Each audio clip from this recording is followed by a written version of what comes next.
अच्छा, आप में से कौन कौन जानता है कि भारत की आजादी में गांधी जी के चरखे का क्या योगदान है? जानती हो आप? जानती हो? नहीं जानती कि जानती हो? जानती हो तो बताओ क्या जानती हो? नहीं जानती? चलो कोई बात नहीं, हम हैं ना इसीलिए बताने के लिए। आप जानती हो? आप और हमारे दोनों शेर जानते हैं कि नहीं जानते? नहीं। शेर जानते हैं? जानना है? नहीं जानना कि जानना है? जानना है? चलो आज जान लेते हैं कि गांधी जी के, आप भी जानोगे कि गांधी जी के चरखे का भारत की आजादी में क्या योगदान है ना? जान लेते हैं। देखो चरखा क्या काम करता है, कौन कौन जानता है? भैया एक वो चक्की रहती है, वो आटा पीसता है। चरखा आटा पीसता है? नहीं वो चक्की चक्की नहीं पूछ रहा हूँ, चरखा क्या काम करता है? हाँ बताओ। उससे हम वैसे तो एक कपड़ा बनता है, धागा बनता है। क्या बनता है? हाँ, सूत काटा जाता है उससे। क्या बनता है? सूत मतलब जो धागा होता है ना, वो बनाया जाता है उससे। तो आप सबको पता है कि भारत में सबसे ज्यादा किस चीज का उद्योग था, इंडस्ट्री थी हमारे देश में? हम हैंडीक्राफ्ट में हमारा देश बहुत आगे था। अंग्रेज जब आए ना हमारे देश में, तब पूरी दुनिया में हमारा सबसे ज्यादा कुछ प्रसिद्ध था। वो क्या प्रसिद्ध था? फेमस, मतलब हमारा हैंडीक्राफ्ट वर्क, हमारे सूती कपड़े, हमारे रेशमी कपड़े पूरी दुनिया में बिकते थे। पूरी दुनिया हमारे कपड़ों को खरीदती थी। तो जब अंग्रेज आए तो उन्होंने पता है क्या करा? सबसे पहले हमारी इंडस्ट्री बर्बाद कर दी। उन्होंने जानबूझ के हमारी इंडस्ट्री तबाह कर दी और फिर हमें आर्थिक रूप से पंगु बना दिया। क्या बना दिया? पंगु। हाँ क्या? आर्टिफिशियल बनाया और उस मशीन से वो कपड़े बनाए। उन्होंने इंडस्ट्री स्टैब्लिश करी और फिर इंडस्ट्री के माध्यम से उन्होंने कपड़े मतलब बड़े पैमाने पर प्रोड्यूस करने स्टार्ट। हम जो हाथों से करते थे काम, वो मशीनों से करते थे। जिस कारण से, अब बताओ, मशीन का कपड़ा सस्ता होगा कि हाथ का कपड़ा सस्ता होगा? मशीन का। क्यों भाई? नहीं, मशीन का सस्ता होगा क्योंकि उसमें मेहनत नहीं लगती। और भैया हाथ के बनाने में बहुत मेहनत लगती है। हाँ, तो बात समझ में आ गई? तो इस तरह से उन्होंने हमारे पूरे मार्केट को कैप्चर कर लिया और अपने देश के सामान से भर दिया, क्योंकि उनका सामान सस्ता था, जिस कारण से पूरा भारत उन्हीं का सामान खरीदने लगा और पूरा भारत का जो उद्योग था, इंडस्ट्री थी, वो तबाह हो गई। क्या हो गई? हाँ, सब कुछ। तो इस तरह से उन्होंने हमारी इंडस्ट्री को खराब कर दिया, उन्होंने हमारी इंडस्ट्री को पूरा बर्बाद कर दिया। तो फिर जब गांधी जी आते हैं 1915 में, कहां से?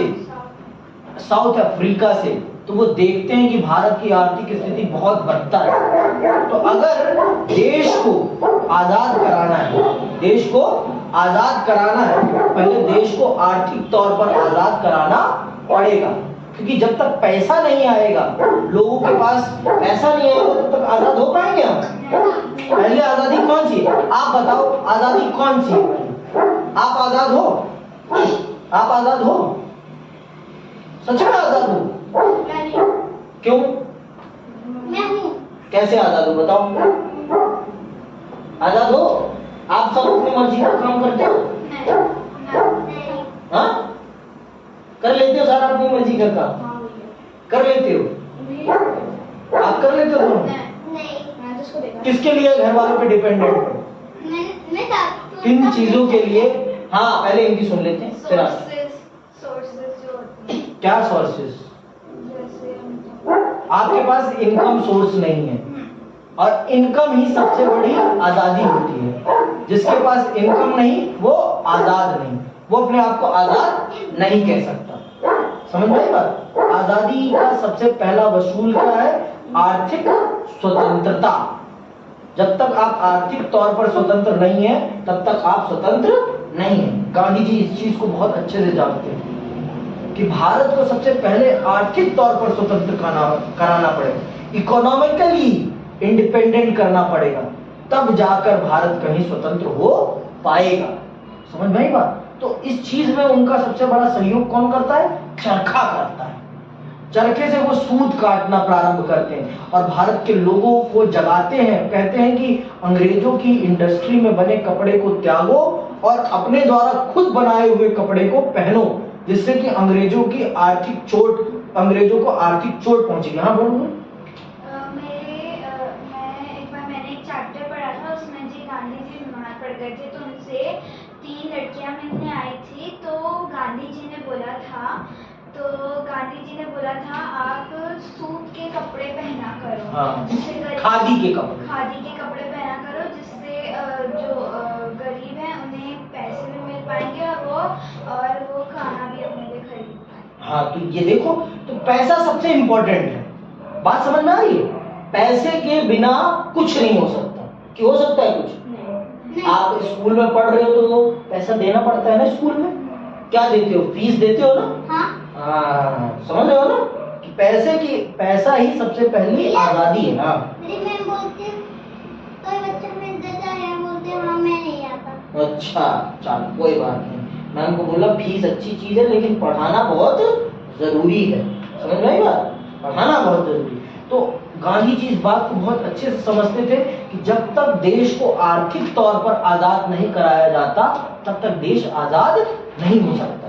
और अंग्रेजों की सबसे बड़ी कमाई का साधन क्या था? कपड़ा। तो इसीलिए उन्होंने कपड़े पर ही प्रहार करा।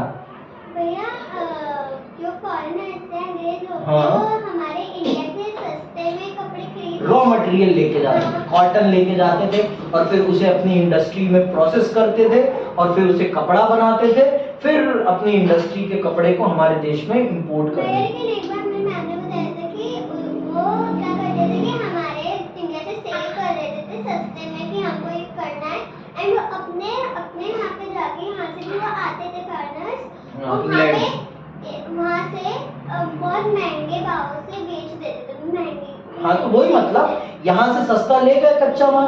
अब आप मुझे बताओ, गन्ना बेचने में फायदा है कि चीनी बेचने में फायदा है? चीनी महंगी है कि गन्ना महंगा है? बताओ, चीनी महंगी है ना। हाँ, गन्ने से तो चीनी होती है। हाँ, बात समझ में आई ना। तो गन्ना सस्ते में ले जाते थे और वहां चीनी बनाते थे, अर्थात यहाँ से रुई ले जाते थे, कॉटन ले जाते थे, वहां उसको कपड़ा बनाते थे, फिर लाकर यहाँ बेचते थे। तो गांधी जी ने इस बात को समझा बहुत अच्छे से कि जब तक हम अंग्रेजों को इस तरह से टैगल नहीं करेंगे, उनको आर्थिक तौर पर चोट नहीं पहुंचाएंगे, तब तक हम आजादी की लड़ाई कभी नहीं जीत पाएंगे। तो इस चीज में चरखे ने बहुत बड़ी भूमिका निभाई। बहुत लोग पूछते हैं चरखे ने करा क्या है? चरखे से आजादी मिली है। जी हाँ, चरखे से आजादी मिली है। चरखे से कौन सी आजादी मिली है? आर्थिक आजादी, इकोनॉमिकल इंडिपेंडेंस मिला है। क्या मिला है? इकोनॉमिकल, आर्थिक आजादी। हमें गांधी जी ने पैसे कमाने की ताकत दी। हमारी इंडस्ट्री को, हैंडलूम इंडस्ट्री को, हमारी जो हैंडीक्राफ्ट इंडस्ट्री को फिर से खड़ा किया है उन्होंने। समझ में आई बात? तो जब तक आपके पास पैसा नहीं होगा, तब तक आप आजाद हो पाओगे? आप अपने आप को अभी आजाद नहीं कह सकते। हम लोग आजाद नहीं है, क्योंकि हम अपनी इकोनॉमिकल सोर्सेज के लिए किस पर डिपेंडेंट है? अपने मम्मी पापा पर। तो हमें अपने पेरेंट्स के अकॉर्डिंग ही चलना पड़ता है। लेकिन जिस दिन से हम कमाने लगेंगे, उस दिन से हम पूर्णतः आजाद हो जाएंगे, पूर्णतः स्वतंत्र हो जाएंगे।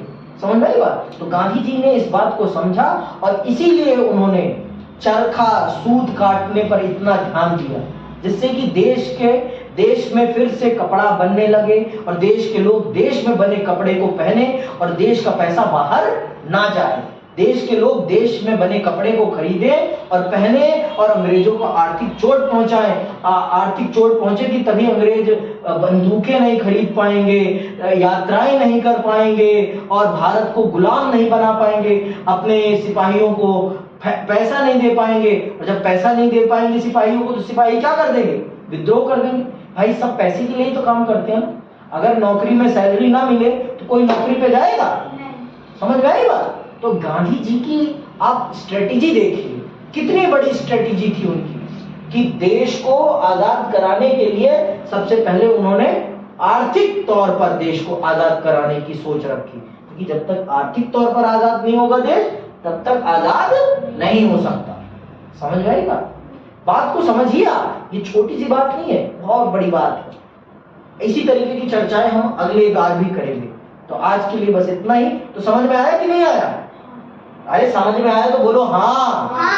आया समझ में? अच्छा लगा? जानकारी कैसी लगी? अच्छी लगी? पक्का? चर्चा करने में मजा आया? ऐसी चर्चाएं आपस में भी करा करो, क्लासेस में भी करा करो, क्योंकि ये डिस्कशन आपके विचारों को खोलता है। समझ में आई बात? तो बहुत अच्छा, ऐसे ही हम लोग आगे भी चर्चा करते रहेंगे। और इसी के साथ सबको बोलो आजादी की बहुत बहुत शुभकामनाएं। सब बधाई दे दो। आजादी की बहुत-बहुत शुभकामनाएं। आजादी की बहुत-बहुत शुभकामनाएं। सब एक करके बोल दो, देश को आजादी की बहुत बहुत शुभकामनाएं। हम सब आजाद रहें, स्वतंत्र रहें और देश आगे कोई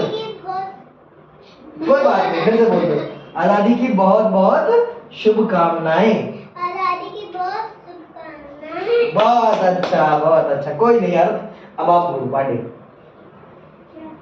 बोलो आजादी की बहुत बहुत शुभकामनाएं।